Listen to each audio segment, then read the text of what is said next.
5 mods for your Harbor Freight survival knife. First thing you got to do, this has to be first. You have to glue the blade into the handle. And this has a stub and socket tang. In previous videos I called this a stub tang. Okay, I'm revising that. I have a different opinion now because this is a little bit unique. It's got a stub that goes into the handle, but then it has a socket.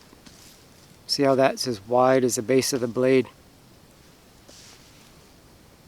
So if you glue it, I used JB Weld Quick Weld. If you glue that in there with that or something like that, then in my opinion it's good for utility or second knife. Might be controversial for me to say that. I was skeptical when I tried it, because the first time I went out with it and did a video with this, I batoned and threw it, did a couple rough things, and before you know it, the blade was really loose in the handle, and in my opinion was dangerous. You're going to lose the blade. But then I made another video where I glued the blade into the handle and this socket. So that's the difference. And I believe this is a clone or copycat of one made by Ator. The only difference that I can see is that the Ator has a steel handle, I believe. I don't have one, but I believe the Ator has a steel handle. This is very light aluminum. And I've put this through so much. I'll put the link in the description, and I have a whole series on this just because I like this knife. It's fun.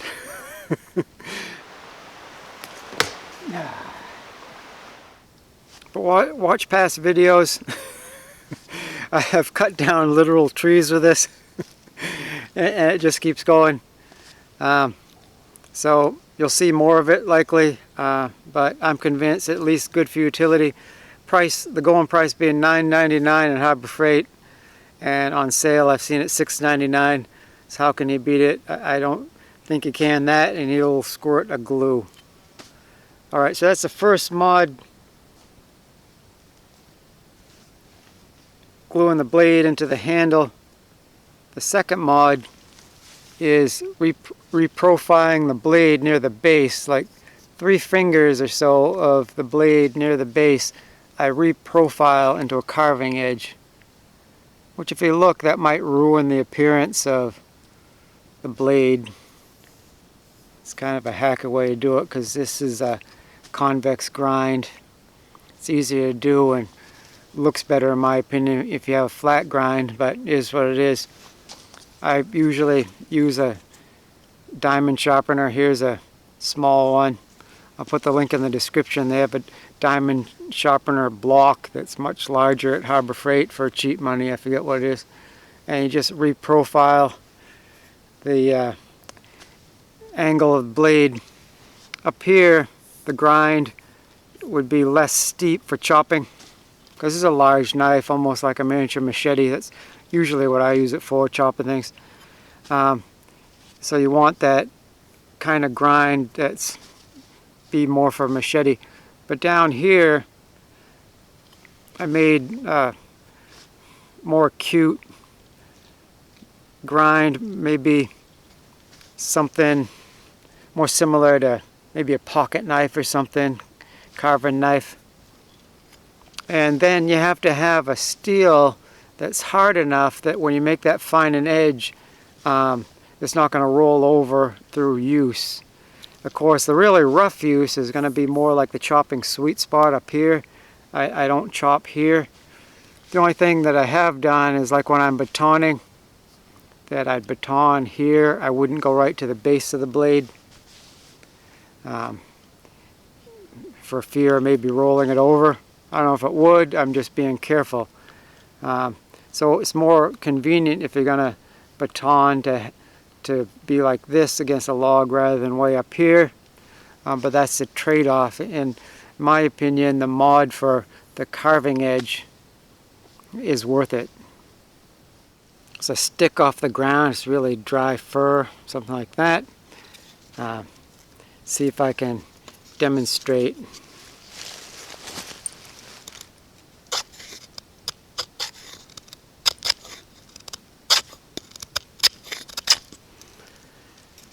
I try carving with here. See, a lot better. Bites a lot more. Of course, part of that is it's just easier to use the base of the blade. That's just much better for carving as compared to this. So it works for me. Again, I've done that sort of thing for years and years. My third mod is a compass. Unscrew the handle. Got your compass. And doesn't really make a whole lot of sense in my mind to have the compass there. Guess it doesn't hurt anything, doesn't weigh anything to speak of. But you're using the knife really rough, and it's going to be tough on your compass. I mean, it's a precision instrument. This is a real expensive one, I'm sure, but still, don't want to be beating up on a compass. But compass there, compass not there. I'm not going to notice the weight on the trail, right? It's not like a compass is going to be have this on my belt and, oh no, the weight of the compass is pulling down on my belt. So something happens and you have a compass and you lose it, you still have this one. Might as well just be there. The only thing is, when I first got it, the compass needle would take a long time to turn.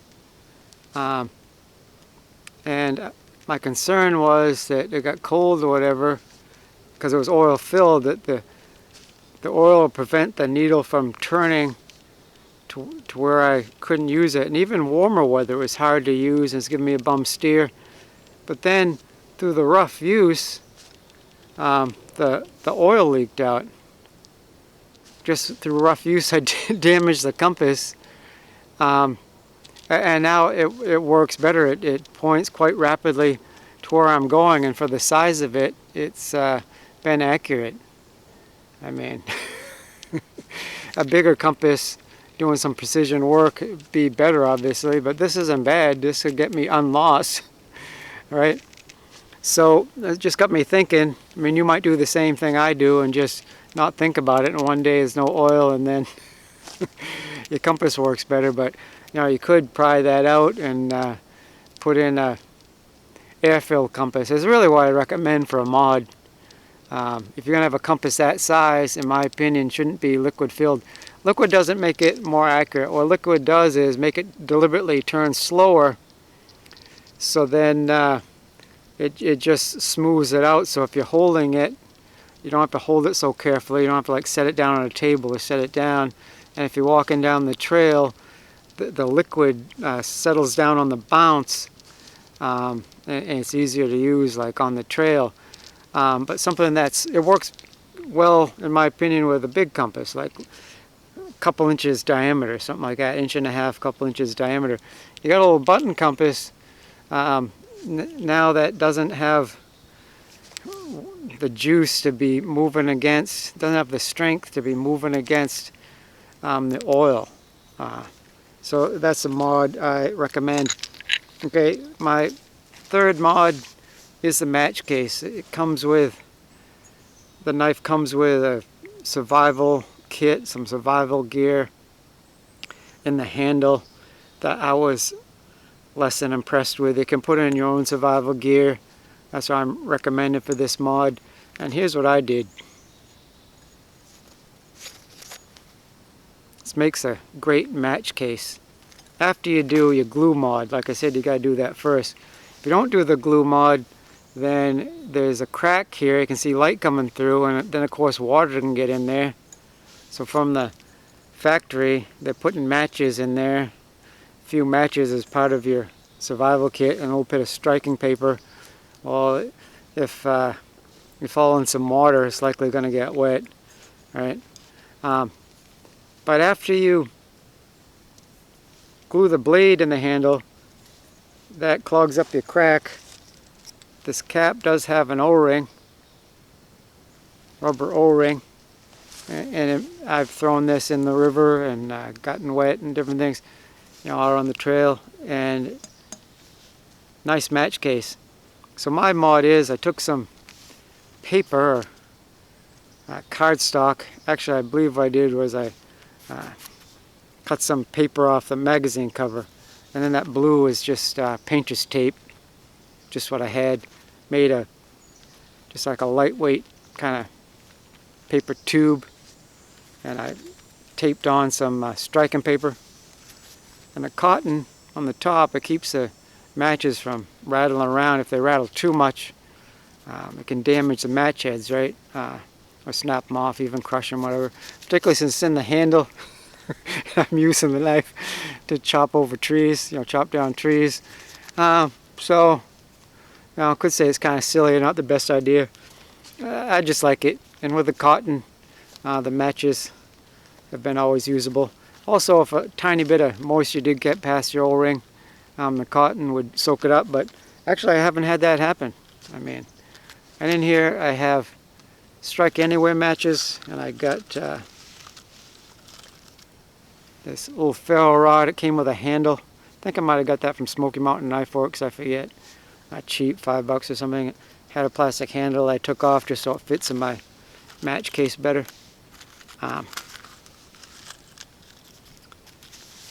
Strike Anywhere matches, the white part is the Strike Anywhere, but they can get damaged where that white part comes off, or for some reason it doesn't strike. Without that white head, it will still strike on the striking paper, and plus it's easier, and easier is better. In an emergency, I'd rather be doing things that are easy than something that's hard, and then perhaps if I'm injured or sick or whatever, or just freaking out or nervous because of the survival situation, I wouldn't be able to do it. So easier is better. And there you go. Now if I struggle to get fire, I already got it. I like Strike Anywhere matches because if you lose the striking paper or gets worn out or whatever, you can still light the match on many things, not literally anywhere. But rocks seem to work pretty well. You want some scratchiness, but not like extra scratchy. Let's see. There we go. Just starting it on a rock.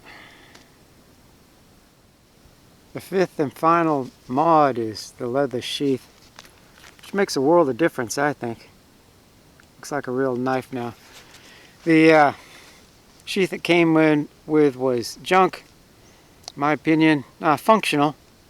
You buy it for the amazing $9. And the fact that you get any sheath is great. So, yeah, the sheath is worth the $9. And it lasted, not sure how long. It's been a couple years now, I don't remember. Many trips out into the woods. But it was junk. It was just like foamy type fabric, and that was folded over with then stitching along here, and by putting the knife in and out, it started to cut the threads and it's falling apart. I'm sorry guys, I meant to bring it to show it to you. Left it at home. Oops, left the junk sheath at home. You can watch the past videos and just take my word for it. The sheath it comes with looks kind of like embarrassment, and it didn't last all that long.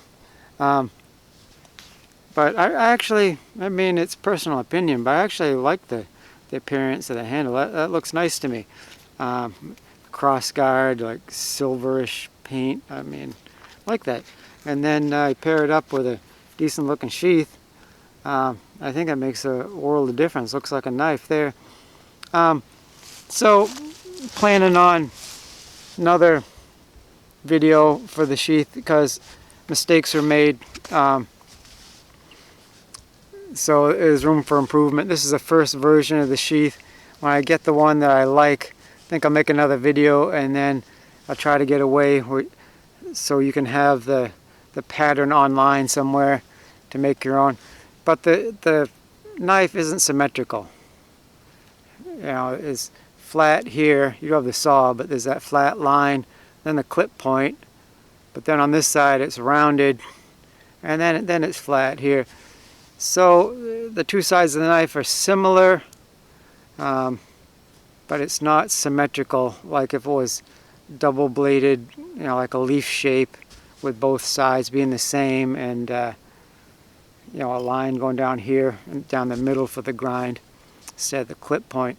So then I tried to make the sheath to reflect that, and in my mind just doesn't look right. It doesn't, you can't really see. Now the sheath isn't symmetrical, and you can't really see what my attempt was. And the way it is, the way it came out, I can put the knife in this way, and I can put the knife in this way equally as well. So the second version of the sheath I'm planning will just be symmetrical, because it might as well be. You know, I'm thinking that's what I want to do, because you have lefties and righties and different ways you want to carry a knife. You know, hanging from your belt, or you know, sideways on your belt, or pack strap, whatever you want to do. You know, you have an ATV or motorcycle, you can attach it to that. I don't know. So there's different ways, so it might as well be symmetrical. So you want to have it in one way or the other, you can, right? Instead of having a knife upside down when you don't want it to be, or whatever. And I think that the copper rivets are real easy. I'm not the super expert on copper rivets. I've made stuff out of leather for years and years with, initially for the longest time, decades, not having the right equipment, not carrying. I have limited equipment now. It's just got into different things for fun. I think that's why people watch the channel and maybe do some of the crafts for fun. But an easy way, in my opinion, is copper rivets. The tools don't cost much. The rivets are cheap. But another mistake, well, not really a mistake, but it's a design element. With the washer, you have the end kind of like a nail head, one end. The other end, you have a washer, and then you snip off, you take wire cutters or whatever, and you snip off the end of your rivet, because they're however long they come, there's different lengths. But you know, you get it deliberately too long, you snip off the end, and then you pound down, you peen over the end of your rivet. So which side do you want showing? Because if it's against my body, you know, on my belt or wherever it is, one side is going to be showing, the other side is basically going to be against my body, right, not seen. So do I want this, the side with the washer and the peened over edge to show, or do I want the flat side to show? And then there's another consideration also. I was thinking about my old Levi's jeans, and I think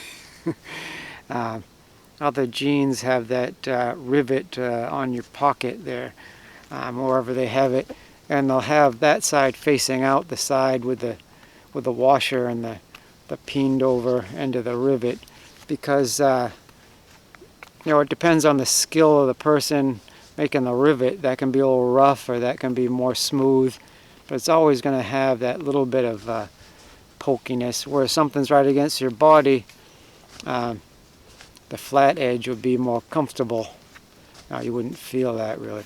So I put these sides out, but now I'm having a change of mind.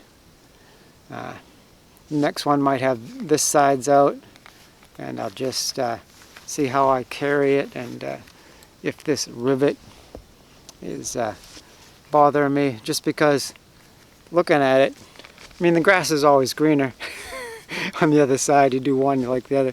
But I'm just liking that look to be on the outside for the dressiness, so I can impress all the people out here in nowhere, right? Well, I like looking at it. So I'll make the pattern. That will be in an upcoming video, and really whatever pattern I decide on, you can put the rivets through either way that you choose. And hope you enjoyed this video. Got some tips for your Harbor Freight survival knife. I hope to see you again soon.